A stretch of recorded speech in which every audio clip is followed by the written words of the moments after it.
ওই যে সেই আপনার প্রাইমারি স্কুলে ভিজিট করতে গিয়েছিলেন ইন্সপেক্টর, তারপরে প্রাইমারি না হাই স্কুল ভিজিট করতে গেছে, যায়া জিজ্ঞেস করছে ছেলেরা কি পড়ছো, বল ইতিহাস। ঠিক আছে, ইতিহাস থেকেই প্রশ্ন করব, বলতো চীনের প্রাচীর কে ভেঙেছে? ছেলেরা জবাব দিচ্ছে তুমি বলো। কেউ বলছেন বেঞ্চের কোনা যে ছেলেটি, সে বলছে সর্বনাশ। কেউ যখন স্বীকার করে না, এটা তো আমার মাথায় আসবে। সব শেষ ইন্সপেক্টর তাকে বলছে তুমি বলো তো কে ভেঙেছে চীনের প্রাচীর? কয় স্যার, গ্রামে আমার দুষ্টমির যথেষ্ট বদনাম আছে, কিন্তু চীনের প্রাচীর ভাঙার মতো দুষ্কর্ম আমি করি নাই। ইন্সপেক্টর খুব রেগে গেলেন, মাস্টারের দিকে তাকালেন, এই বুঝি আপনার ইতিহাস পড়ানো? মাস্টার ইন্সপেক্টরের বিরক্তি ভরা মুখ দেখে বলছেন, স্যার রাগ করবেন না, এসব ছাত্র তো আমার, ওদের অবস্থা তো আমি জানি। আপনি আসছেন ঢাকা থেকে, আপনি জানবেন কি? আমি হলপ করে বলতে পারি আমার ক্লাসের কোন ছাত্র চীনের প্রাচীর ভাঙে নাই। ইন্সপেক্টর রাগ হইয়া চলে গেছে হেডমাস্টারের রুমে, যায় বলছে যে আমি আপনার স্কুলের গ্রান্টকে আমি নাকচ করে দেব, মঞ্জুরি আমি ক্যান্সেল করে দেব। কেন? এই অবস্থা। হেডমাস্টার বলছে স্যার রাগ করবেন না, আপনার জন্য কিছু টাকা পয়সাও রাখছি হাদিয়া, বড় একটা চর্বিযুক্ত খাসিও জবাও করা হয়েছে, পুকুর থেকে রুই মাছ তোলা হয়েছে। তারপরেও আমার ছাত্ররা, টিচাররা বলার পরেও যদি আপনার সন্দেহ হয়ে থাকে যে আমার ছাত্ররাই ভাঙছে, তো ওই আপনি অসন্তুষ্ট হবেন না, রাগ করবেন না স্যার। ওই প্রাচীর ভাঙতে যা খরচ লাগে আমি কিছু খরচ দেবো, তো আপনি রাগ করেন না। এখন চিন্তা করেন, স্কুলের ছাত্র থেকে শুরু করে হেডমাস্টার পর্যন্ত জ্ঞানের বহর। তো বলতেছিলাম আপনি আমি ওজন স্তরে ফাটল ধরিয়েছি, তার অর্থ এই নয় যে আপনারা গিয়ে ওখানে কুড়াল মারিয়ে ওটারে ভাঙছেন। তাহলে ওটা কি হয়েছে? কোরআনে কারিমে রব্বুল আলামিন বলেন, ওয়ামা আসাবাকুম মিন মুসিবাতিন ফাবিমা কাসাবাত আইদিকুম ওয়া ইয়াফু আন কাসীর। যত বিপদ তোমাদের উপর আরোপিত হয়, সমস্ত বিপদ তোমাদের দুই হাতের কামাই করা। কে বলছেন? আল্লাহ পাক। ওজন স্তরে ফাটল ধরেছে, এটা বিপদ, বিশ্বের সমস্ত মানব সভ্যতা সৃষ্টি জগতের জন্য বিপদ। এই বিপদের জন্য দায়ী পৃথিবীর মানুষ। কিরকম?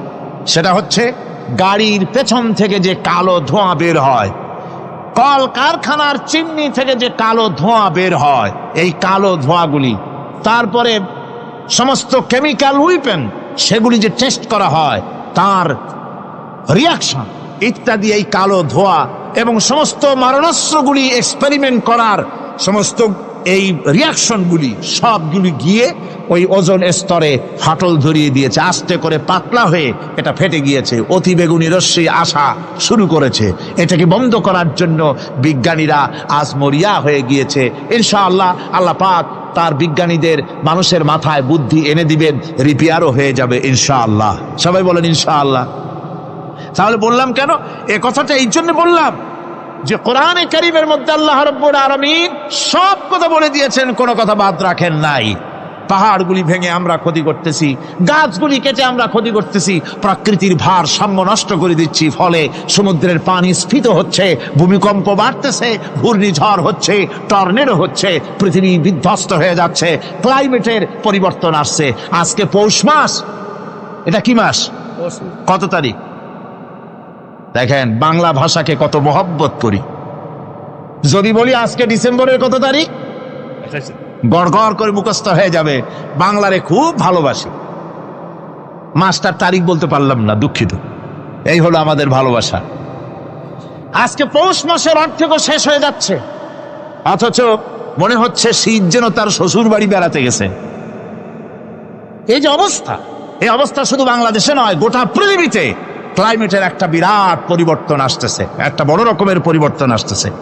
এর কারণ হচ্ছে এই পৃথিবীর মানুষেরা নিজেরাই প্রকৃতির ভারসাম্যকে নষ্ট করে দিয়েছে। এই ভারসাম্য নষ্ট হওয়ার কারণে আবহাওয়ার পরিবর্তন হচ্ছে, সামুদ্রিক জলোচ্ছ্বাস বাড়তেছে, ভূমিকম্প, আগ্নেয়গিরি ইত্যাদি হচ্ছে এবং পৃথিবীর মানুষ বিধ্বস্ত হচ্ছে। বলতেছিলাম এ কোরআনে কারীমের মধ্যে আল্লাহ পাক সব কথা বলে রেখেছেন। যদি জানতাম, বুঝতাম, তাহলে এই অবস্থার সৃষ্টি হতো না। এটা বিজ্ঞানের বই নয়, রাজনীতির বই নয়, সমাজনীতির বই নয়, বরং সমস্ত নীতিমালার উচ্চ, জ্ঞানের উচ্চ হচ্ছে আল কোরআন। জ্ঞানের উচ্চ কি? আরো জোরে বলেন, জ্ঞানের উচ্চ কি? আল কোরআন। পবিত্র কোরআনে এমন এমন ঘটনা আল্লাহ পাক বলেছেন যা ষষ্ঠ শতাব্দীর দুনিয়া এ সম্পর্কে কিছুই জানতো না।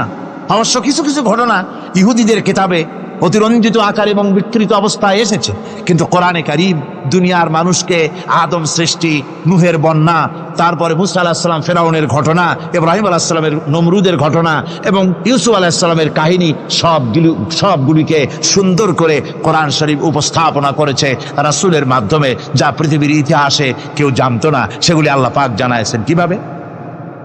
কোরআনে কারীম বলছে, তিলকা মিন আম্বাইল গায়বি নূহিহা ইলাইকা মা কুনতা তা'লামুহা আনতা ওয়ালা কওমুকা মিন ক্বাবলি হাযা। এ হলো সব অজ্ঞাত ঘটনা। সমস্ত ঘটনাগুলি আল্লাহ পাক তার হাবিবকে শুনিয়ে বলে দিলেন, সব অজ্ঞাত ঘটনা যা তুমি জানতে না, তোমার কোনো জানা ছিল না, আমি ওহীর মাধ্যমে তোমাকে সব জানাইছি। ইউসুফ আলাইহিস সালামকে যখন তার ভাইয়েরা কুয়ার মধ্যে ফেলে দিতেছিল তখন তুমি উপস্থিত ছিলে না, এই ঘটনা ওহীর মাধ্যমে আমি জানালাম। মুসা আলাইহিস সালামকে যখন ফেরাউন দরিয়ার ভিতরে ফেলে দিল, সেই সময় তুমি সিনাই পর্বতের পাশে দাঁড়িয়ে সব দৃশ্য লক্ষ্য করনি, অথচ আমি ওহীর মাধ্যমে সব তোমাকে খুলে খুলে বলে দিয়েছি। আল্লাহ পাক সমস্ত ঘটনাগুলিকে বলে বলে কোরআন শরীফের মধ্যে সব সাজিয়ে দিলেন, বলে দিলেন। তিনি বললেন, ওয়ামা কুনতা বিজানিবিল গারবিয়্যি ইয কাযাইনা ইলা মূসাল আমরা ওয়ামা কুনতা মিনাশ শাহিদিন। ফিরআউন যে মূসার সঙ্গে যে ব্যবহারটা করলো, এ সময় সেখানে তুমি উপস্থিত ছিলে না, আমি ওহীর মাধ্যমে তোমাকে তা জানিয়েছি। كذلك نقص عليك من أنباء ما قد سبق وقد آتيناك من لدنا ذكرا। আল্লাহ পাক বলেন, এভাবে আমি আপনার কাছে অতীত ঘটনাবলী ওহীর মাধ্যমে নিখুঁতভাবে আপনার সামনে সব বলে দিয়েছি। আমার ভাইয়েরা, এই বিশ্বলোকে ঊর্ধ্ব লোক সম্পর্কে নিয়ে ভুল তথ্য বর্ণনা আল্লাহ পাক করে দিয়েছেন কোরআনের মাধ্যমে। 1665 খ্রিস্টাব্দে স্যার আইজাক নিউটন তিনি আবিষ্কার করলেন মাধ্যাকর্ষণ শক্তিকে। এই মাধ্যাকর্ষণ শক্তি, ল অফ গ্রাভিটেশন, এ সম্পর্কে মানুষের এই থেকে কিছু জানলো, কিন্তু আজ থেকে 1400 বছর আগে আল্লাহ রাব্বুল আলামিন তার উম্মি নবী, যিনি কোনো বিজ্ঞানাগারে লেখাপড়া করেন নাই, কোনো সায়েন্স রিসার্চ করেননি, যিনি কোনো কলেজ ইউনিভার্সিটিতে পড়াশোনা করেননি, তার মাধ্যমে জানিয়েছেন মাধ্যাকর্ষণ শক্তির কথা। কোরআন বলছে, ইন্নাল্লাহা ইউমসিকুস সামাওয়াতি ওয়াল আরদা আন তাজুলা। এই পৃথিবী এবং সমস্ত গ্রহ উপগ্রহকে আল্লাহ পাক বলছেন, আমি এমন এক শক্তি দিয়েছি যে শক্তির মাধ্যমে একটা আরেকটাকে আকর্ষণ করে রাখছে। এই পৃথিবীতে মাধ্যাকর্ষণ শক্তি শুধু পৃথিবীর নাই, সূর্যের আছে, মঙ্গলের আছে, নেপচুনের আছে, ইউরেনাসের আছে, বৃহস্পতির আছে। প্রত্যেকটি গ্রহের আলাদা আলাদা মাধ্যাকর্ষণ শক্তি আছে, আর এই শক্তির বলে একটা আরেকটাকে টেনে ধরছে যাতে করে বিচ্ছিন্ন হয়ে না যায়, যাতে করে ধ্বংসপ্রাপ্ত না হয়। এগুলি আল্লাহ পাক এই তথ্যগুলি কোরআনে কারীমের মধ্যে বলেছেন। ফলে মরিস বুকাইলির মতো লোক, যিনি ফরাসি দার্শনিক, তিনি বলেছেন দুনিয়ার সমস্ত বিজ্ঞানীদের থিওরি হচ্ছে এই যে বিজ্ঞানের কোনো থিওরি ফাইনাল নয়।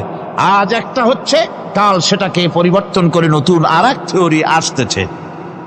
কিন্তু কোরআনে কারীমের মধ্যে আমি, কে বলতেছেন এ কথা?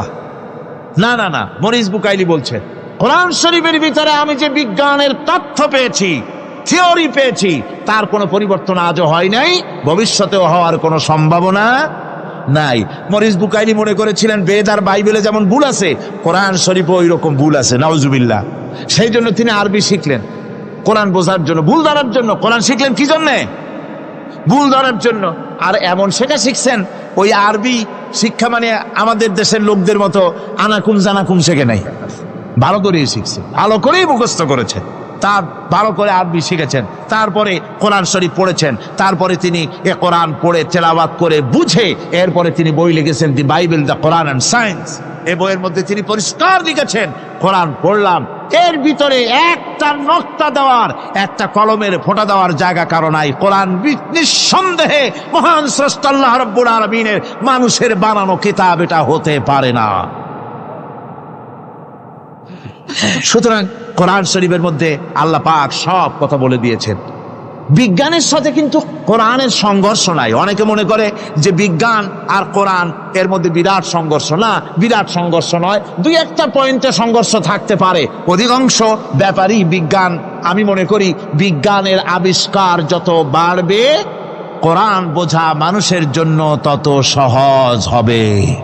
এটা আমার ধারণা, এটা আমার ধারণা। বিজ্ঞানের সাথে দুই একটা পয়েন্টের উপরে সংঘর্ষ আছে, যেমন চন্দ্র এবং সূর্য সম্পর্কে, সৌরজগৎ সম্পর্কে Copernicus, Kepler, Galileo, Newton, Einstein মহাশূন্য সম্পর্কে যে সব বক্তব্য রেখেছেন, সেসব বক্তব্যের সাথে কোরআন শরীফের কিছুটা বৈপরীত্য রয়েছে। যেমন কেউ বলেছেন সূর্য ঘোরে, পৃথিবী স্থির, কেউ বলে সূর্যের চতুর্দিকে পৃথিবী ঘোরে, কেউ কয় চন্দ্র ঘোরে, কেউ কয় আমরা কি আর বসে থাকি, আমরাও ঘুরি। কিন্তু আসলে ঘোরেটাকে কে ঘোরে, এ ফয়সালা কে দেবে? কে দিবে বলুন তো? হ্যাঁ, ঠিক বলেছেন, আল্লাহই দিবেন, কারণ এগুলি সৃষ্টি করেছেন কে? এবার শুনুন, এই বিতর্কের মীমাংসা আল্লাহ পাক করছেন কোরআনে কারিমে বহু আগে। গ্যালিলিও, কেপলার, কোপারনিকাস এদের বলার অনেক আগে বিশ্বনবী জনাবে মুহাম্মদ রাসূলুল্লাহ সাল্লাল্লাহু আলাইহি ওয়াসাল্লাম তিনি বলে দিয়েছেন, আল্লাহর কথা তিনি বলেছেন, লাশ-শামসু ইয়ানবাগী লাহা আন তুদরিকাল কামারা ওয়ালাল লাইলু সাবিকুন নাহার ওয়া কুল্লুন ফি ফালাকিন ইয়াসবাহুন।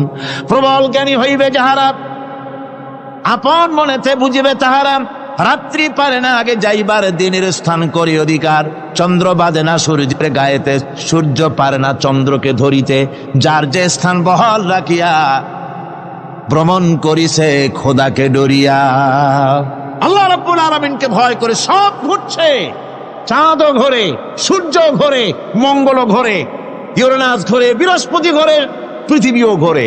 সব ঘুরছে তো ঘুরছেই, বন করে ঘুরছে একটা নির্দিষ্ট কক্ষপথে, আপন আপন কক্ষপথে ঘুরছে, যার ফলে অ্যাক্সিডেন্ট হয় না। সুবহানাল্লাহ, জোরে বলেন সুবহানাল্লাহ। নির্ধারিত কক্ষে ঘুরছে, নির্ধারিত কক্ষে ঘুরছে। এর কক্ষগুলি আল্লাহ পাক ঠিক করে দিয়েছেন, সেই কক্ষে ঘুরতেছে, একে অপরের পথ অতিক্রম করতেছে না। আবার ওই মহাশূন্যের ভেতরে রয়েছে ব্ল্যাক হোল। ব্ল্যাক হোল কি? ব্ল্যাক হোল হচ্ছে একটা বিরাট অন্ধকার গহ্বর, একটা মৃত্যুকূপ। এত বড় বিরাট ব্ল্যাক হোল মহাশূন্যে আছে, বিজ্ঞানীরা হয়রান হয়ে গেছে। তার এত বড় শক্তি, সে শুধু তারা খায় না, কোন তারকা ঘুরতে ঘুরতে যদি তার কাছে এসে যায় তারাকে খেয়ে ফেলে। কোন আলো যদি কাছে আসে, আলো শুষে নিতে নিতে আলো যার থেকে এসেছে সেটাকেও শেষ করে ফেলে। এ ধরনের একটা দারুণ আকর্ষণী শক্তি তার মধ্যে আল্লাহ সৃষ্টি করেছেন। একটা ব্ল্যাক হোল আছে মহাশূন্যের ভিতরে। সূর্য, চন্দ্র, গ্রহ, নক্ষত্র, যে সূর্য পৃথিবীর চাইতে 13 লক্ষ গুণ বড়, এমন 2 কোটি সূর্য খাইয়া হজম করতে পারে এত বড় ব্ল্যাক হোল আল্লাহ তৈরি করে রেখেছেন মহাশূন্যের উপরে। রয়েছে মিল্কি ওয়ে, রয়েছে গ্যালাক্সি, অন্তত 10,000 কোটি, 10 সহস্র কোটি তারকা দিয়ে সমৃদ্ধ গ্যালাক্সি মিল্কি ওয়ে, যেটা অন্ধকার রাত্রে, তারকা সজ্জিত রাতে উত্তর দক্ষিণ দিকে টানা একটা পথের মতো দেখা যায়। এটা হচ্ছে গ্যালাক্সি, এইটাকে বলা হয় মিল্কি ওয়ে। এটা হচ্ছে ছায়াপথ। অসংখ্য তারকা এর মধ্যে রয়েছে। কত বড় বড় তারকা, অনেক দূরে। তাই আমরা দেখি বিন্দু বিন্দু, আসলে কি বিন্দু না। কত বড় জানেন? বিজ্ঞানীরা বলেছেন দৈত্যের মতো বিরাট বিরাট তারকা আছে, যে সূর্য পৃথিবীর চাইতে 13 লক্ষ গুণ বড়। এরকমের সূর্যের অন্তত 3 কোটি সূর্য খাইয়া হজম করতে পারে এরকম অসংখ্য তারকা মিল্কি ওয়ের ভিতরে আল্লাহ সৃষ্টি করেছেন। সুবহানাল্লাহ বিহামদিহি, সুবহানাল্লাহ। আর মানুষ লাফায়, 4 আঙ্গুল মানুষ খালি লাফ দেয় মোষ কতগুলো রাখিয়া, আনন্দে লাফা। কি শক্তি তোমার! মহাশূন্যের তুলনায় এই পৃথিবীর অবস্থান কি জানেন? এই জন্য যত বেশি পড়াশোনা করবেন মাথা নত হয়ে যাবে। কমিউনিস্ট হয় ছাগলেরা, বুদ্ধিমান কোনোদিন কমিউনিস্ট হয় না। কারা কমিউনিস্ট হয়? ছাগলগুলি, যাদের আকল নাই, তাদের জ্ঞান নাই, বুদ্ধি নাই, ওরাই কমিউনিস্ট হয়। কোন চিন্তাবিদ, কোন বিজ্ঞানী কমিউনিস্ট হয় না। মাথা নত হয়ে যায়, আল্লাহর এই সৃষ্টি দেখে পাগল হয়ে যায়। নিঃসন্দেহে আল্লাহ আছেন, নইলে পরে এগুলি হয় কি করে? আমি চিন্তা করে পাই না কমিউনিস্ট হয় কেমনে, কতখানি পাগল হইলে হয়। ছোট্ট একটা রুমাল দেখলে মনে করি কোন তাঁতি এটারে বানাইছে, একটা এই কি জানি কয় মাইক দেখলে মনে করি কেউ এটাকে বানাইছে, টেবিল দেখলে মনে করি কেউ বানাইছে, ফ্রিজ দেখলে মনে করি বানাইছে কেউ, একটা সুই দেখলে মনে করি কেউ এটাকে বানাইছে। আর এই বিশাল পৃথিবী, ওই বিশাল আকাশ, কমিউনিস্টরা কয় এমনি এমনি হয়েছে। আমার বন্ধুগণ, মাথা নত হয়ে আসবে চিন্তা করলে কি বিশাল সৃষ্টি আল্লাহ পাকের। এই ছায়াপথ, এই গ্যালাক্সি, এর তুলনায় পৃথিবীর অবস্থান কোথায়? পৃথিবীর অবস্থানটা হচ্ছে, আমার হাতে এটি একটি কলম, এই কলমটা কাগজের উপরে আমি যদি এই নিপটা রাখি, কাগজের ভিতরে নিপে যতটুকুন জায়গা টাচ করবে, মহাশূন্য গ্যালাক্সি মিল্কি ওয়ে, আল্লাহর ওই মহাশূন্যের তুলনায় পৃথিবীর অবস্থান একটা কলমের নিপে যতটুকুন জায়গা নেয় এর থেকে বেশি নয়। এই যদি হয় পৃথিবী, তাহলে সেই পৃথিবীর মানুষ আপনি, আপনি কতটুকুন? সলিমুদ্দিন বসিরুদ্দিন খালি লাফা। আমার বন্ধুগণ, লাভ কি? লাভের চোটে বলে হ্যান করেঙ্গে ত্যান করেঙ্গে, লাঠি কে আন্দার মুগুর ভরেঙ্গে। কয়দিন পর শোনা যায় শীত হয়ে পড়ছে, কিছু নাই। সুতরাং আল্লাহ পাকের অসীম সৃষ্টি জগৎ, এর সঙ্গে বিজ্ঞানের সংঘর্ষ কম, দুই একটা পয়েন্টে আছে। বাকি সবগুলিতে বিজ্ঞানের আবিষ্কার যত বাড়তেছে, আল্লাহরে চেনা, সৃষ্টি জগৎকে জানা মানুষের জন্য তত সহজ হচ্ছে। আর রহমান আল্লামাল কোরআন, কোরআন শিখিয়েছেন আমাদেরকে রহমান, এমন নিয়ামত দিয়েছেন যার মধ্যে সব আছে।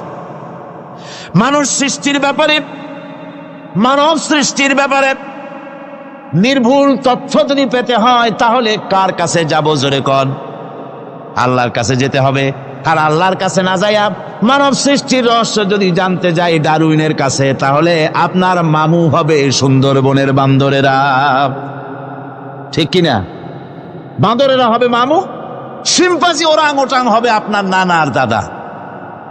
তার কারণ ডারউইন সাহেব বলেছেন, মানুষ এর পূর্বপুরুষ হলো বাঁদর, শিম্পাঞ্জি, ওরাং ওটাং। এটা হলো তার থিওরি অফ ইভলিউশন।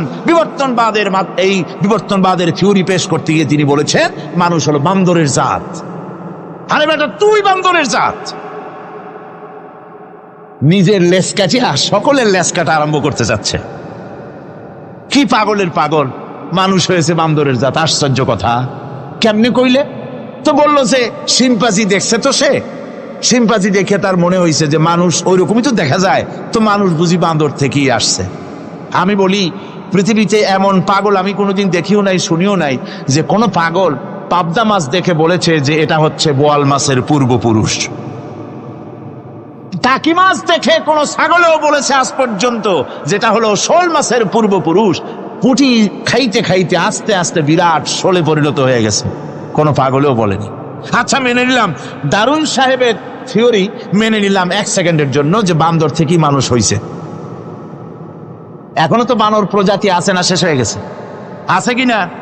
তাহলে সুন্দরবনে যান, যে দেখুন কোন বাঁদর কি এ পর্যন্ত দেখা গেছে যে কোমর পর্যন্ত মানুষের মতো হয়ে গেছে।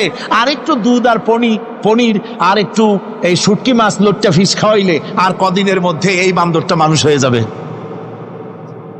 হয়েছে এরকম? বাঁদরের 12 আনা মানুষ হয়ে গেছে, 14 আনা মানুষ হয়ে গেছে, আর অল্প একটু বাকি। এরকম দেখা গেছে কোথাও? দেখা যায়নি। এগুলি পাগলামি কথা, পাগলামি কথা। মানুষ বানর থেকে আসেনি, মানুষ ওরাং ওটাং থেকে আসেনি, মানুষ শিম্পাঞ্জি থেকে আসেনি। মানুষ এসছে কোত্থেকে? এটা জানতে হলে, এ নির্মূল তথ্য জানার জন্য আসতে হবে কোরআনের কাছে। কার কাছে? আল্লাহ রাব্বুল আলামিন তার হাবিবের মুখ থেকে মানব সৃষ্টি রহস্য তিনি উদ্ঘাটন করে দিয়েছেন। তিনি বলেছেন, দুনিয়াবাসীকে শুনিয়েছেন, ফালয়ানজুরিল ইনসানু মিম্মা খুলিক خلق من ماء دافق يخرج من بين الصلب والترائب। আল্লাহ পাক বলেন, মানুষ কি তার সৃষ্টি রহস্য দেখে না? কেমনে তাকে আমি সৃষ্টি করেছি? মায়ের বক্ষ পিঞ্জর থেকে, বাপের পৃষ্ঠ থেকে সবেগে নির্গত এক ফোঁটা নাপাক পানি দিয়ে আমি আল্লাহ মানুষকে সৃষ্টি করেছি। বান্দর থেকে নয়, ওরাংওটাং থেকে নয়, সিম্পাজি থেকে নয়, মানুষের অরিজিন মানুষ। আদম থেকে তোমরা জন্মগ্রহণ করেছো, আদম এসেছে মাটি থেকে, তোমরা এসেছো আদম থেকে। সুবহানাল্লাহি ওয়া বিহামদিহি। এটাই হলো মানব সৃষ্টি রহস্যের কথা আল্লাহ পাক বলে দিয়েছেন। অন্যত্র আল্লাহ বলেন, ইন্না খালাকনাকুম মিন তুরাবিন সুম্মা মিন নুতফাতিন সুম্মা মিন আলাকাতিন সুম্মা মিন মুদগাহ।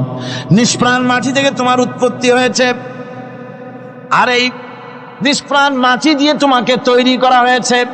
এগুলি মাতৃগর্ভের ভিতরে গিয়া নাপাক পানি ফোঁটা জমাট রক্ত হয়েছে, গোশত হয়েছে, তারপরে মানুষের আকৃতি দিয়েছি, আর এরপরে বাচ্চার আকারে মায়ের পেট থেকে আমি আল্লাহ মানুষ করে তোমাকে বের করেছি। সুতরাং মানব সৃষ্টি রহস্যের কথা বিজ্ঞানের সাথে যেটা সাংঘর্ষিক হবে কোরআনের সাথে, আমরা সেটা মানতে পারি না। আমাদেরকে মানতে হবে মূল জ্ঞানের কিতাবটা। মূল জ্ঞানের কিতাব কোনটা? জোরে কম তো কোনটা? কোরআন। এখানে সব কথা আল্লামাল কোরআন। কোরআন শিখিয়ে মানুষকে আল্লাহ পাক সবচাইতে বড় দয়া করেছেন, এর থেকে বড় দয়ার হয় না।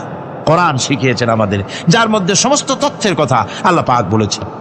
The universe and doctor Einstein বইয়ের ভিতরে লেখা হয়েছে যে একদিন এমন হবে যখন ধীরে ধীরে সূর্য তার আলো হারিয়ে ফেলবে, চন্দ্র নিষ্প্রভ হয়ে যাবে, আর পৃথিবী আস্তে আস্তে তার গতি হারিয়ে ফেলবে। একথা আজকের বিজ্ঞানীরা অথবা আজ থেকে কয়েক বছর আগের বিজ্ঞানীরা একথা বলছেন। কিন্তু রাসূল করিম সাল্লাল্লাহু আলাইহি ওয়াসাল্লামের মুখ থেকে আজ থেকে 1400 বছর আগে, যিনি বিজ্ঞানাগারে মোটেও পড়াশোনা করেন নাই, লিখতে জানেন না, পড়তে জানেন না, সই করতে জানেন না, বিজ্ঞান আসছে কথা বলছে, সেই কথা 1400 বছর 1500 বছর আগে রাসূল করিমের মুখ থেকে আল্লাহ পাক বলছেন।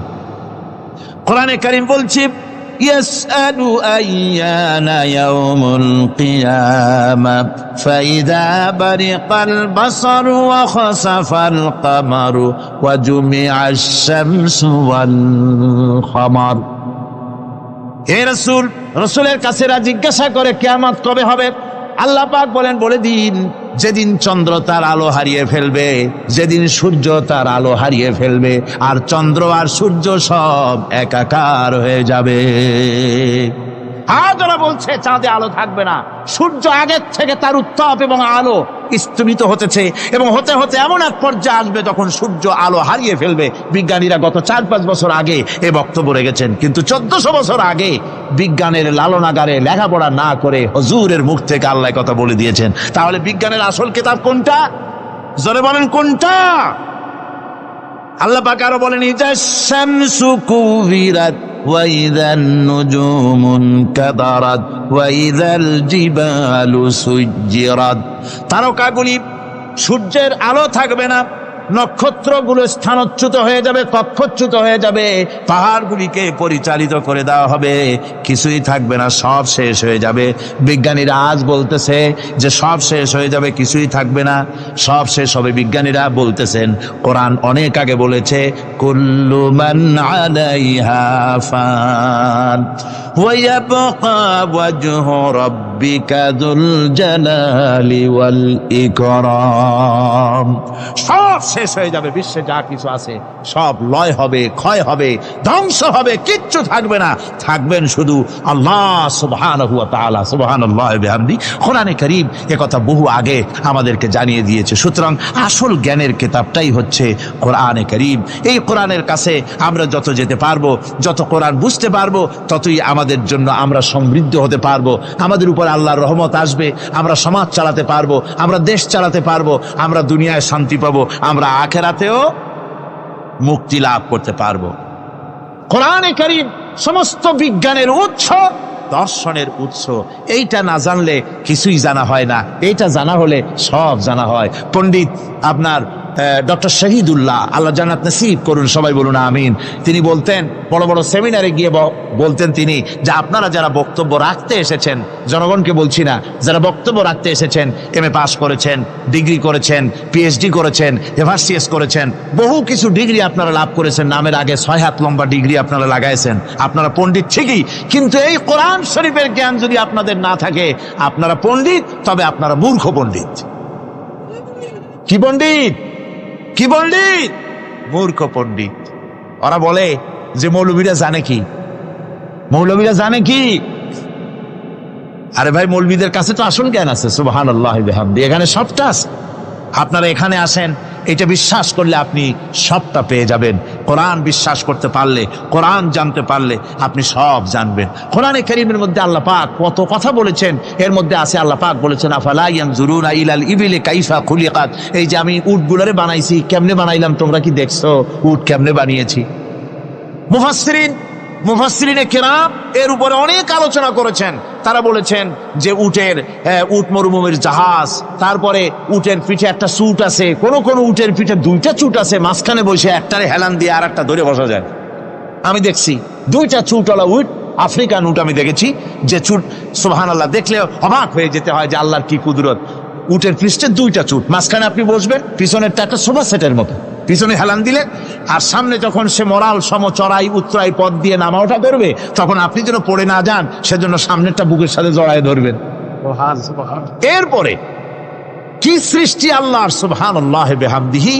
জিরাফগুলি দেখুন, জিরাফগুলি তার মাথা কত বড় উঁচা। লন্ডন জুতে জিরাফ দেখলাম, সে জিরাফের দেহ থেকে তার মাথাটা 22 ফিট উঁচা।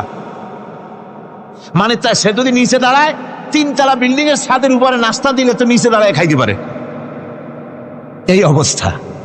সেই জিরাফে পানি খাবে কেমনে? মাথা হলো অত উঁচায়, পিছনের ঠ্যাং 2টা খাটো, সামনের ঠ্যাং 2টো উঁচা, এখন পানি খাবে কেমনে? ওই মাথা নামাইতে গেলে ঠ্যাং তো অনেক উঁচা। আল্লাহ পাক এমন সুন্দর ব্যবস্থা করলেন, সামনের 2টা ঠ্যাং এভাবে সরায় দেওয়ার মতো। ও যখনই পানি খায় দেখলাম 2টা ঠ্যাং অনেক ছাড়ায় দেয়, 2 দিকে ঠ্যাং চলে যায়, তখন মাথাটা সহজে নিচে নামায় আসে, পানি খাইতে পারে। এই সুযোগগুলি আল্লাহ সুবহানাহু ওয়া তাআলা তিনি করে দিয়েছেন। ওমা কুন্না আনিল খালকি গাফিলিন, আমি আমার সৃষ্টি জগৎ সম্পর্কে অমনোযোগী নহি। সুবহানাল্লাহি বিহামদিহি। ভল্লুকগুলি কি বিরাট বিরাট একটা ভল্লুক, শ্বেত ভল্লুক দেখেছি, কৃষ্ণ ভল্লুক দেখেছি, সে মনে হয় যেন পায়ের তলায় হাফসুল করা, ঠিক জুতা পায়ের তলাটা তেমন দেখা যায়, ওই রকমের তলাটা, গায়ে একেবারে পশম। লোক ওই বরফের দেশে থাকতো, সে শীত কষ্ট না পায়, সেই জন্য আল্লাহ একটা কম্বল ওর গায়ে জড়ায় দিয়েছে, অটোমেটিক কম্বল। সুবহানাল্লাহি বিহামদিহি। তো উট, আল্লাহ বলছেন উট কেমনে বানাইছি দেখছো? আফালা ইয়ানজুরুনা ইলাল ইবিলি কাইফা খুলিকাত। উট বানালাম কেমনে দেখেছিস? মানুষ অবাক হলো, আল্লাহ এত কথা ছুঁয়া উটের কথা বলছেন, কারণ নানান রকম মানুষ বলল। শেষ পর্যন্ত প্রাণীতত্ত্ববিদরা তারা আবিষ্কার করলেন মূল কারণটি। অনেক কারণ আছে আল্লাহ পাকে কথা বলার। উট তো মরুভূমির জাহাজ, তারপরে উট মানুষের অনেক উপকারে আসে, কথা বলা হয়েছে। প্রাণীতত্ত্ববিদরা খুঁজে খুঁজে তারা দেখতে পেয়েছে যে উটকে জবাহ করে দেখা গেছে, উট সমস্ত প্রাণী বাতাস থেকে অক্সিজেন যতটা গ্রহণ করে ততটা ছেড়ে যায়, যতটা গ্রহণ করে ততটা ছেড়ে যায়। একমাত্র প্রাণী উট যে যতটা অক্সিজেন গ্রহণ করে বাতাস থেকে সবটা ছাড়ে না, 2/3 ছেড়ে দেয়, 1/3 তার লাংসের পাশে রাখার জন্য আল্লাহ পাক একটা চেম্বার তৈরি করেছেন। ওই চেম্বারের ভিতরে 1/3 অক্সিজেন থেকে যায়, কারণ পানিও রেখে, তার পানি রাখার জন্য রিজার্ভ ট্যাঙ্কি আছে, একটা ভেতরে একটা রিজার্ভ ট্যাঙ্কি আছে, অক্সিজেন রাখার একটা চেম্বার আছে। এগুলি কেন? এই জন্য যে মরুভূমির ভিতরে সাইমুম শিল্পগোষ্ঠী না, কিন্তু ঝোড়ো হাওয়া, মরুভূমির ভিতরে ঝোড়ো হাওয়া, এই ঝোড়ো হাওয়া যখন আরম্ভ হয়ে যায় তখন মানুষ বাঁচতে পারে না, মানুষ টের পাইয়া সব বাড়িতে চলে যায়। মরুভূমিতে চড়ে বেড়ায় উট, সে যাবে কোথায়? ওর তো যাওয়ার জায়গা নাই। 7 দিন 8 দিন 1 সপ্তাহ 2 সপ্তাহ পর্যন্ত এই মরুভূমিতে ঝড় চলতে থাকে, বালুর ঝড়, কিচ্ছু দেখা যায় না। ওখানে দেখছিলেন বালুর পাহাড়, কালকে আজকে দেখবেন বালুর পাহাড় এখানে চলে আসছে। এভাবে পাহাড় তৈরি হয়ে যায়, বালি উড়ায় নিয়ে যায় বাতাসে। এই বাতাসের ভিতরে বালু উঠতে থাকে সমানে, মানুষ প্রাণী কিছুই সেখানে শ্বাস করতে পারে না, বাঁচতে পারে না। উটের মতো প্রাণী যে মরুভূমিতে থাকে, ও বাঁচবে কি করে? আল্লাহ সুবহানাহু ওয়া তাআলা ওর লাংসের পাশে অক্সিজেন রাখার চেম্বার করে পানির ট্যাঙ্কি তৈরি করে দিয়ে রেখে এমন কায়দা করেছেন, ও যখনই টের পায় যে ঝড় শুরু হবে, সাথে সাথে ঠ্যাং দিয়া মুখ দিয়া গর্ত করে বালুর ভিতরে মাথা ঢুকাইয়া 1 সপ্তাহ 2 সপ্তাহ থাকতে পারবে মাটির তলে, অক্সিজেনের অভাব হবে না।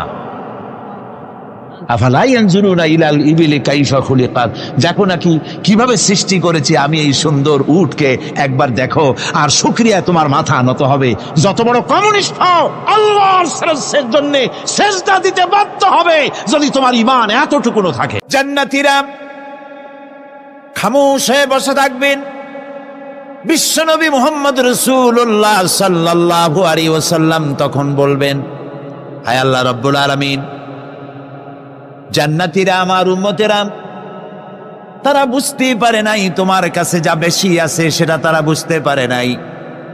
আয় আল্লাহ তাআলা, জান্নাতীরা সব নেয়ামত পেয়েছে ঠিক, কিন্তু যার জন্য আরামের ঘুমকে হারাম করে গভীর রাত্রে জেগে জেগে তাহাজ্জুদের নামাজ আদায় করে চোখের পানি ফেললো, যার জন্য জিহাদ করলো, যার আইন কায়েমের জন্য শহীদ হলো, যার জন্য মান ইজ্জত শেষ করলো, হিজরত করলো, কষ্ট করলো, রক্ত দিল, জীবন দিল, সেই আল্লাহকে তারা এখনো দেখতে পারে নাই। ওয়ালাদাইনা মাজিদ এর তাফসীরে বলা হয়েছে, আল্লাহর কাছে যেটা আসে তিনি দর্শন দিবেন।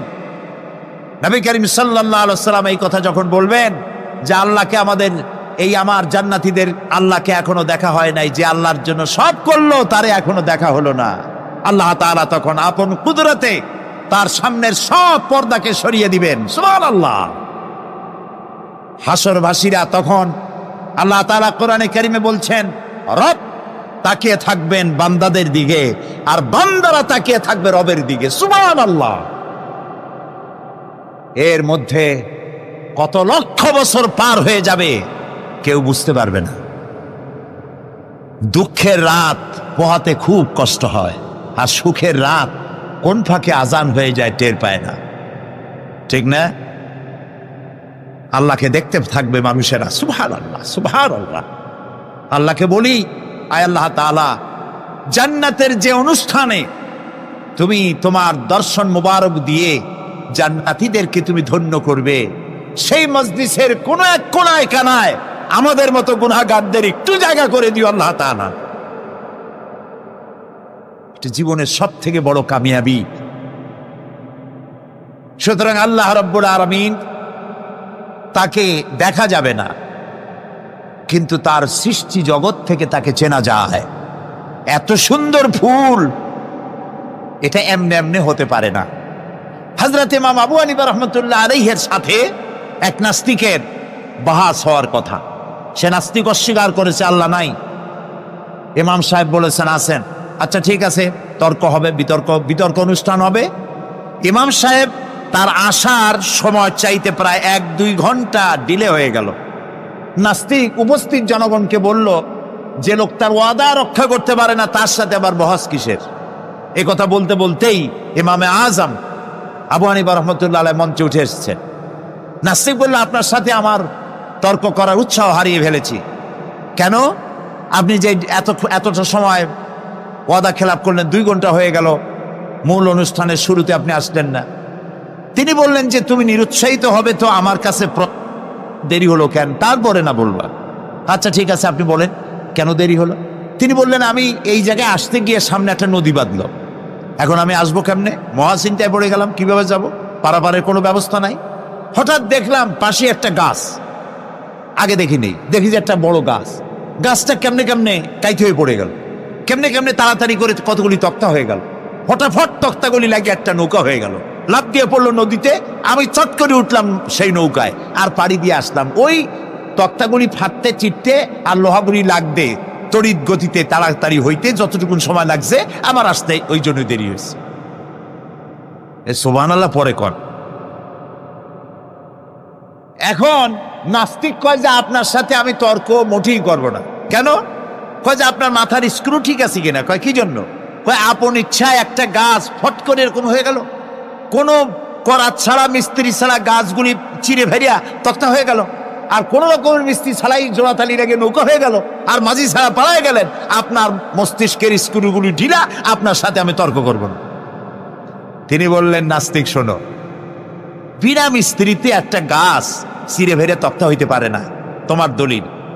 বিনা মিস্ত্রিতে কতগুলি তক্তা একত্রিত একটা নৌকা হইতে পারে না, তাহলে বিশাল আকাশ বিনা মিস্ত্রিতে কেমনে তৈরি হইল?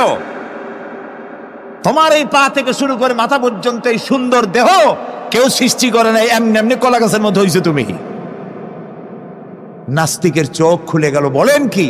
আমি তো এইভাবে চিন্তা করি নাই, আমি মুসলমান হয়ে গেলাম। লা ইলাহা ইল্লাল্লাহু মুহাম্মাদুর রাসূলুল্লাহ।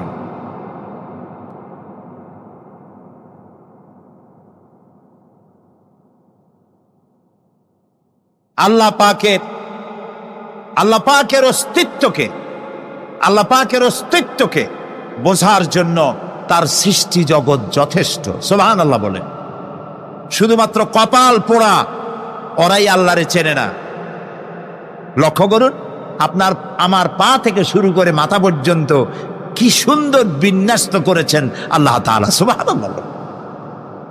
আল্লাহ তাআলা বলেছেন, দেখো, আফালা ইয়ানজুরুনা ইলাল ইবিলি কাইফা খুলিকাত। তোমরা কি দেখো না যে আমি উটকে বানাইছি কেমনে? আল্লাহর আদাত মোবারক, আল্লাহর সিস্টেম, আল্লাহর কুদরত হচ্ছে এই লাঠি দিয়া পিটাইয়া মানুষকে হেদায়েত করার কোনো অভিলাষ, কোনো ইচ্ছে আল্লাহর নাই। সুবহানাল্লাহ বলে। আল্লাহ রাসূলকে বলেছেন, ইন্নামা আনতা মুযাক্কিরুন লাস্তা আলাইহিম বিমুসাইতির। হে নবী, আমি আপনাকে উপদেশক করে পাঠিয়েছি পৃথিবীতে, লাঠি মারার জন্য দারোগা করে বাড়াই নাই। সুবহানাল্লাহ। আপনি আল্লাহরে মানবেন না, আল্লাহ একটা ফেরেশতা পাঠাই দেবে পিটাই আর গর্দানের চামড়া উঠাইবেন না। আল্লাহ বলেন যে দেখো, যুক্তি প্রমাণের মাধ্যমে তুমি আল্লাহকে চিনতে শেখো। নিজের দিকে তাকাও। আচ্ছা, তোমরা উট দেখো নাই? কে বলতেছেন? আল্লাহ বলছেন, উট দেখো নাই? আফালা ইয়ানজুরুনা ইলাল ইবিলি কাইফা খুলিকাত ওয়া ইলাস সামায়ে কাইফা রুফিআত। ওই বিশাল আকাশ। আচ্ছা দেখেন তো, এই যে প্যান্ডেলটা, আমাদের দৃষ্টিতে প্যান্ডেলটা বড়, কিন্তু আকাশের দৃষ্টিতে এটা কি? কিছুই না। এই প্যান্ডেলটুকুন তৈরি করতে কয়শো বাঁশ লাগছে, দেখছেন তাকাইয়া? আচ্ছা, এবার আকাশটার দিকে তাকান, কয়টা খুঁটি আছে? আল্লাহ তাআলা বলছেন, আনতুম আশাদ্দু খালকান আমিস সামাউ বানাহা। তোমারে বানানো কঠিন না ওই বিশাল আকাশটা বানানো কঠিন? তো অত বড় আকাশটাই তো আমি বানাইছি। কে বলতেছেন? আল্লাহ তাআলা।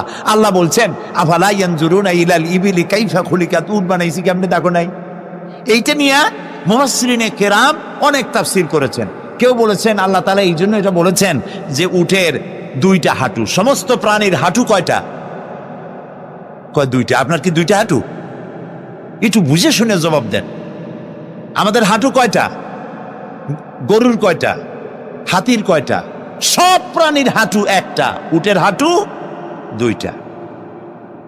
তারপর উট মরুভূমিতে থাকে, মরুভূমির জাহাজ, অনেক কথা অনেকে বলেছেন।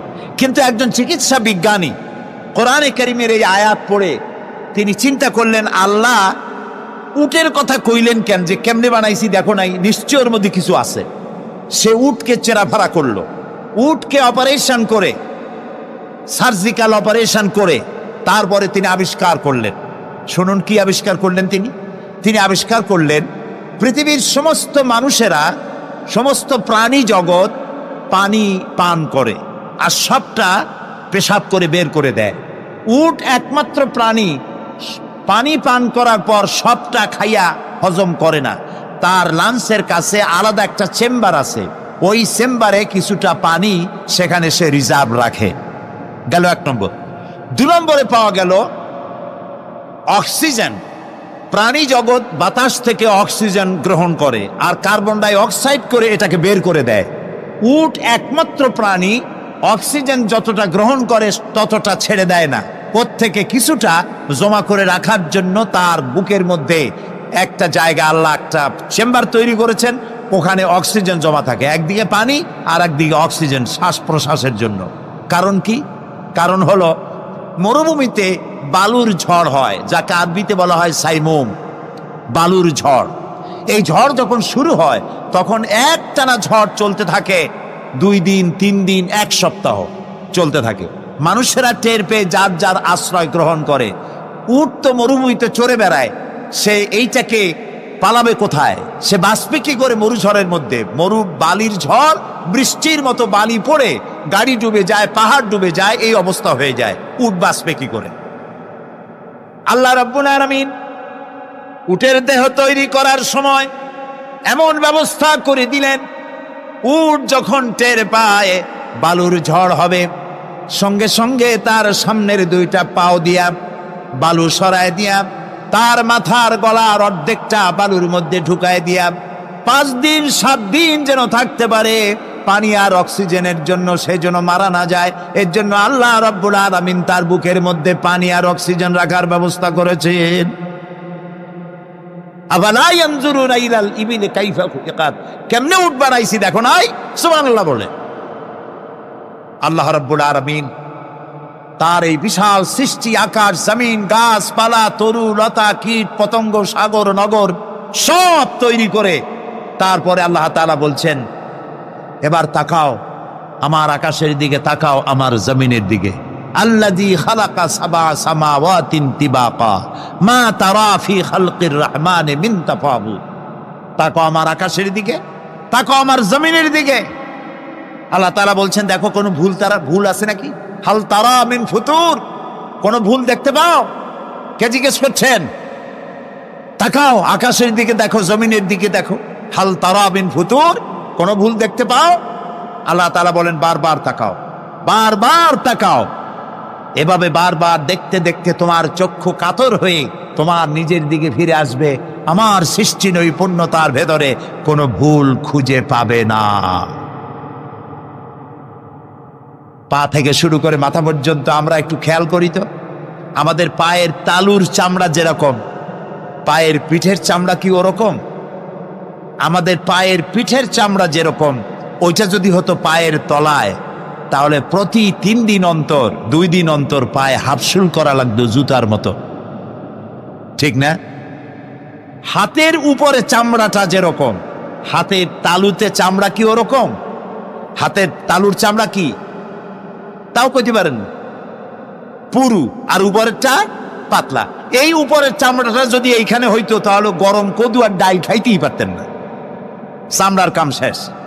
এগুলো চিন্তা করলেই তো শকর করতে ইচ্ছা হবে যে এই যে একই শরীর আমার 2 রকমের চামড়া কেন দিলেন? আর কোনো চেষ্টা নাই, এমনি এমনি হয়েছে।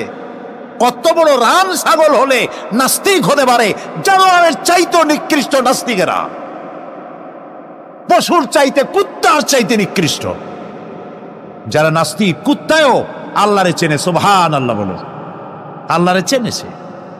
গরু ছাগল আল্লাহ যা বানিয়েছে সব আল্লাহর হুকুম মতো তার নিজস্ব পরিমণ্ডলে থাকে।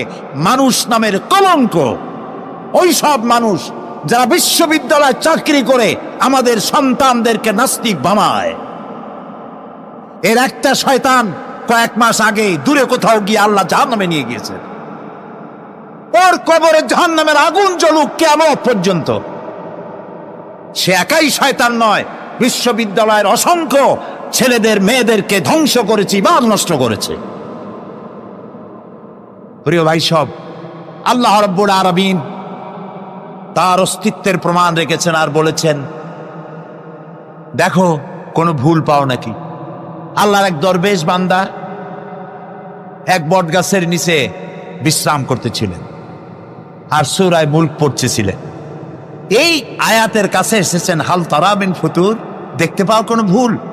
শুয়ে শুয়ে বলতেছে, আল্লাহ তোমার সৃষ্টি জগতে তো ভুল ধরার কোনো উপায় নাই, কেউ ধরতে পারবে না, তবে আমার চোখে একটা জিনিস বেমানান মনে হয়। ভুল ধরতে কারো ক্ষমতা নেই, একটা জিনিস আমার কাছে বেমানান লাগে। একা একা বলতেছে, সেটা হলো এই, তুমি তাল গাছ বানাইছো যেমন, তালও সেই রকম বড়, বেল গাছ যেমন বেলও বড়, নারকেল গাছ যেমন নারকেলটাও বড়, কিন্তু এত বড় বিরাট বট গাছ, ফল একেবারে এতটুকু এতটুকু। এইটা একটু বেমানান লাগতেছে। এই চিন্তা করতেছে দরবেশ সাহেব, হঠাৎ করে একটু বাতাস এসে গাছের ডাল আন্দোলিত হয়েছে, একটা আধা পাকা বটের ফল অনেক উঁচু থেকে ছিঁড়ে এসে দরবেশের নাকের উপরে পড়ছে, নাকটা জ্বলে উঠছে। দরবেশ সাহেব বলছে, আস্তাগফিরুল্লাহ, আল্লাহ, এটা তো ফল না, এটা আমার চিন্তার জবাব। আমি চিন্তা করতেছি গাছ আনমান ফল হয় নাই, তাল গাছ যেমন ফল যেমন, বট গাছ যেমন ফল যদি ওই আকারে হইতো, ফলটা যে পজিশন নিয়ে আমার নাকে পড়ছে, এতে তো আমার নাকও যাইতো মাথাও যাইতো। সুতরাং আল্লাহ রাব্বুল আলামিন তার সৃষ্টি জগৎকে আপন কুদরত দিয়ে সুন্দর করে সৃষ্টি করেছেন। ভাগ্যবান তারা যে আল্লাহকে স্বীকার করে 5 ওয়াক্ত নামাজে আল্লাহকে সেজদা দেয়, সুবহানাল্লাহ। আর শিক্ষক নামের, শিক্ষিত নামের কলঙ্ক ওই সব মুসলমান যারা মুসলমানের ঘরে জন্মগ্রহণ করে নিজেকে নাস্তিক বলে পরিচয় দেয়, নিজেকে যারা বামপন্থী বলে পরিচয় দেয়। মুসলমান তা আবার বামপন্থী, আস্তাগফিরুল্লাহ। কোরআনে কারিমে আল্লাহ তাআলা বলেছেন, আসহাবুল ইয়ামিন আসহাবুশ শিমাল, ডানপন্থী আর বামপন্থী। রাসূলুল্লাহ বলেছেন, বাম হাতে খায় শয়তান, তোমরা বাম হাতে খাবা না। বাম দিকের কামটাই শয়তানের, বাম দিকে কাম কার? জোরে বলেন। এই জন্য রাস্তা দিয়ে হাঁটবেন, ডান দিক দিয়ে হাঁটেন। কিছু খাইবেন, ডান দিক দিয়ে খান। কিছু শুরু করবেন, ডান দিক দিয়ে করেন। মুসলমানের কাজ সব ডান। ডানপন্থীদের নেতা পয়গম্বরেরা সব ডানপন্থীদের নেতৃত্ব দিয়ে আল্লাহ রাব্বুল আলামিন কিয়ামতের দিন ডানপন্থীদের নিয়ে আল্লাহর নবীরা জান্নাতে চলে যাবে। আর বামপন্থীদের নেতা শয়তান, বামপন্থীদেরকে শয়তানের নেতৃত্ব দিয়ে সবগুলিকে জাহান্নামে নিয়ে যাবে। এই জন্য দেখবেন বামপন্থীদের যত নেতা আছে, একটা নেতাও মসজিদে যায় না, নামাজ পড়ে না। প্রিয় ভাই, সব কপাল পোড়া না হলে কোন মুসলমানের সন্তান বামপন্থী আন্দোলন করতে পারে না। হতভাগ্য, নিকৃষ্ট, জঘন্য। আল্লাহ এদেরকে হেদায়েত করুন, বলেন আমিন। জোরে বলেন আমিন। ওরা নামাজে নাই, রোজায় নাই, আল্লাহ নাই, রসুলে নাই, পরকালে নাই, মক্কায় নাই, মদিনায় নাই, ঠিক কিনা? আল্লাহ হেদায়েত নসিব করুন, বলেন আমিন। তাহলে 3টি পুঁজির কথা বলেছিলাম। তার মধ্যে প্রথম পুঁজি হলো আল্লাহর কি বিশ্বাস করতে দেখি? অস্তিত্বকে বিশ্বাস করা। এই অস্তিত্বের উপরে আমি আর আলোচনা করতে চাই না। আমরা বিশ্বাস করি আল্লাহ আছেন, ঠিক না? আচ্ছা, এবার প্রশ্ন করি, আল্লাহ আছেন, কোথায় আছেন? আচ্ছা, বুঝতে পারছি আপনাদের মধ্যে ইখতিলাফ হয়ে গেছে। কেউ বলছেন সব জায়গায়, কেউ বলছেন আরশে, কেউ বলছেন আকাশে। আর যারা বেশি বুদ্ধিমান তারা কোনো জবাব দেন নাই, চিন্তা করছেন কোনটা কইয়ে কোন জ্বালায় পড়ি। আল্লাহ রাব্বুল আলামিন কোথায় আছেন সেই প্রশ্ন আল্লাহ কি করা দরকার? আল্লাহ আপনি কোথায় আছেন, এই প্রশ্ন আমরা করার আগে আল্লাহ রাব্বুল আলামিন কোরআনে কারীমের মধ্যে জবাব দিয়ে দিয়েছেন, আর রাহমানু আলাল আরশি ইস্তাওয়া। সুবহানাল্লাহ। আল্লাহ সব জায়গায় আছেন এ কথা ঠিক নয়। কেন ঠিক নয় সেটাও বুঝাই দেই। সব জায়গা বলতে তার মধ্যে তো টয়লেটও আছে। সব জায়গা বলতে আরো বহুত খারাপ জায়গা আছে, আমি সে জায়গাগুলির নাম নিলাম না। তাহলে আল্লাহ কি সেসব জায়গা আছেন? বলেন নাউজুবিল্লাহ। আল্লাহ নিজেই বলছেন আল্লাহ আছেন আরশে ইস্তাওয়া। আল্লাহ আছেন কোথায়? আরশে। আল্লাহ যে আরশে আছে সেই জন্যই তো মানুষেরা হাত উঁচু করে আল্লাহর কাছে, এরকম বলে যে উপরওয়ালা, বলে না, না নিচুওয়ালা বলে, সব জায়গাওয়ালা এরকম বলে, উপরওয়ালা বলে। আল্লাহ আছেন আরশে, কিন্তু প্রত্যেক রাতে তিনি প্রথম আকাশে আসেন। সুবহানাল্লাহ। বান্দাদেরকে ডাকার জন্য আসেন। আল্লাহ সর্বত্র জ্ঞান রাখেন। তার ইলমের মধ্যে এক চুল পরিমাণ জায়গা আকাশেও নাই, জমিনেও নাই যে আল্লাহ রাব্বুল আলামিন ওই জায়গাটুকুন সম্পর্কে তাৎক্ষণিকভাবে অবহিত নন। এমন এক চুল পরিমাণ জায়গা আকাশেও নাই, জমিনেও। এটাই হলো আল্লাহ সব জায়গার জ্ঞান। তার ইলমের মধ্যে সব তিনি জানেন। একথা একটি ছোট্ট আয়াতের মধ্যে এভাবে বলা হয়েছে। وَيَعْلَمُ مَا فِي الْبَرِّ وَالْبَحْرِ وَمَا تَسْقُطُ مِنْ وَرَقَةٍ إِلَّا يَعْلَمُهَا। এই পৃথিবীতে জমিনের ভিতরে কি হয়, সমুদ্রের অতল তলদেশে কি হয়, সব আমি জানি। এমনকি এই পৃথিবীর কোনো একটি গাছের পাতা যদি পড়ে যায়, কোন দেশের কোন গাছের কোন পাতা পড়েছে সে খবর আমি আল্লাহর কাছে হয়ে যায়। এটি আমি বললাম, বানায় বললাম?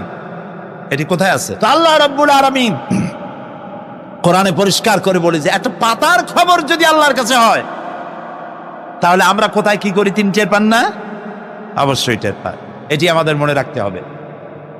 তো আল্লাহ তাআলা, তার উপরে আমাদের বিশ্বাস হচ্ছে এই যে তিনি আরশে ইস্তাওয়া, আরশে আছেন, এবং তিনি না জানেন না দেখেন এমন কিচ্ছু নাই, না শোনেন এমন কিচ্ছু নাই। এমনকি সমুদ্রের অতল তলদেশে ছোট্ট পাথরের ভিতরেও যদি একটি পোকা যদি পালায়ে থাকে, এমন পোকা যা মাইক্রোস্কোপ যন্ত্র ছাড়া দেখা যায় না, এমন একটি পোকা আটলান্টিক বা প্রশান্ত মহাসাগরের অতল তলদেশে থেকে যদি ক্ষুধার যন্ত্রণায় চিৎকার মারে, কেউ শোনে না। আরশের মালিক আল্লাহ রব্বুল আলামিন বলেন আমি শুনতে পাই। সুতরাং তিনি সব শুনতে পান, তিনি দেখতে পান, এবং সবকিছু তার নলেজে আছে। এ হচ্ছে আল্লাহর অস্তিত্বে বিশ্বাস। 2 নম্বরে আল্লাহর সিফাতে বিশ্বাস। 2 নম্বরে কি বলেন? সিফাত মানে কি? গুণ। বলেন কি? গুণাবলীতে বিশ্বাস। আল্লাহর নাম আল্লাহ, বলেন তো? আল্লাহ নয়, কিন্তু আল্লাহ হচ্ছে অশুদ্ধ, শুদ্ধ হচ্ছে আল্লাহ। বলার সময় মুখটা গোল হয়ে যাবে। বলেন তো, সবাই উচ্চারণ করেন আল্লাহ, আবার বলেন আল্লাহ, আবার বলেন আল্লাহ। সুবহানাল্লাহ, কি মধুর নাম, কি মজার নাম। কোন বান্দা যদি অন্তরের অন্তঃস্থল থেকে একবার যদি বলে আল্লাহ, আল্লাহ রাব্বুল আলামিন 70 বার সাড়া দিয়ে জিজ্ঞেস করেন বান্দা কি চাও, আমি শুনছি। আল্লাহ হচ্ছে ইসমে জাত, আর সিফাতি নাম হচ্ছে বাকি 98টা নাম। মোট ওয়ালাহুল আসমাউ হুসনা, আল্লাহ তাআলা রয়েছে পবিত্র নাম, অনেক নাম, 99টা নাম। কয়টা নাম? আল্লাহ হচ্ছে ইসমে জাত। এই যে আমরা অনেক সময় খোদা বলি, খোদার কসম, খোদার কিরা, খোদা হাফেজ বলি না আমরা? এই খোদা শব্দ যতটা সম্ভব এই শব্দ উচ্চারণ থেকে বিরত থাকা উচিত, কারণ আল্লাহর 99 নামের মধ্যে খোদা বলে কোনো শব্দ নাই। কেউ যদি 10 লক্ষ বার খোদা বলে, একবার আল্লাহ বলার সমান হবে না, হবে না। কেমন খোদা বলে আল্লাহ নিজের নামকে পরিচিত করেন নাই। আল্লাহর নাম হচ্ছে আল্লাহ, আল্লাহর নাম কি? আর বাকি হলো গুণবাচক নাম। তিনি রব, তিনি রাজ্জাক, তিনি ওয়াদুদ, তিনি জব্বার, তিনি কাহ্হার, তিনি রহমান, তিনি রহিম। এরকম আছে না নাম? সব গুণবাচক নাম। এই আল্লাহকে বিশ্বাস করতে হবে। 1 নম্বরে তার অস্তিত্ব, তিনি আছেন। 2 নম্বরে গুণ সহকারে বিশ্বাস করতে হবে। আমরা পানিকে বিশ্বাস করি সে চুবাইয়া ডুবাইয়া মারতে পারে, এই হিসাবে বিশ্বাস করি, ঠিক না? আগুনকে বিশ্বাস করি সে পোড়ায় মারতে পারে। সাপকে বিশ্বাস করি সে দংশন করলে আমি মরে যেতে পারি, ঠিক কিনা?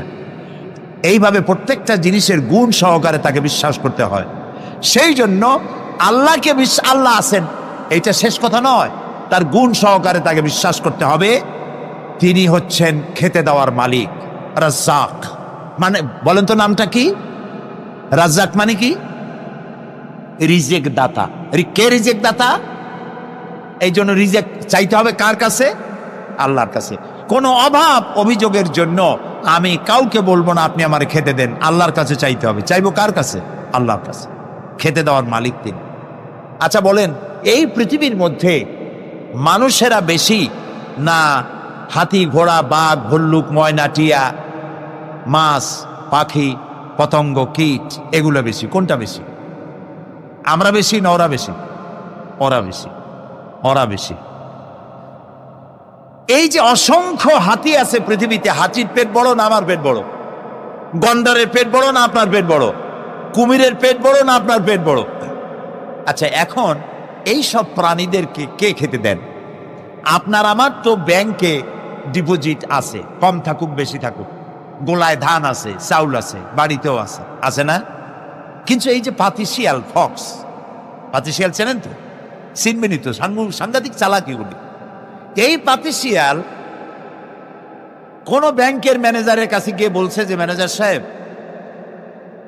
এখন তো পৌষ মাস, আমি 10টা মুরগি চুরি করে আনছি, আমার নামে একটা অ্যাকাউন্ট খোলে, বৃষ্টির সময় যখন আমি চুরি করতে পারবো না তখন এগুলি উইথড্র করে আমি আমার পেট বাঁচাবো। এই কথা বলে শিয়ালের নামে, বাঘের নামে কোনো অ্যাকাউন্ট আছে ব্যাংকে? কোরআন শরীফে আল্লাহ তাআলা বলছেন, এমন অনেক প্রাণী আছে পৃথিবীতে যারা তাদের রিজেক সংগ্রহ করে রাখে না। আল্লাহ বলেন, আমি আল্লাহ তাদেরকে রিজেক দেই। কে দেয়?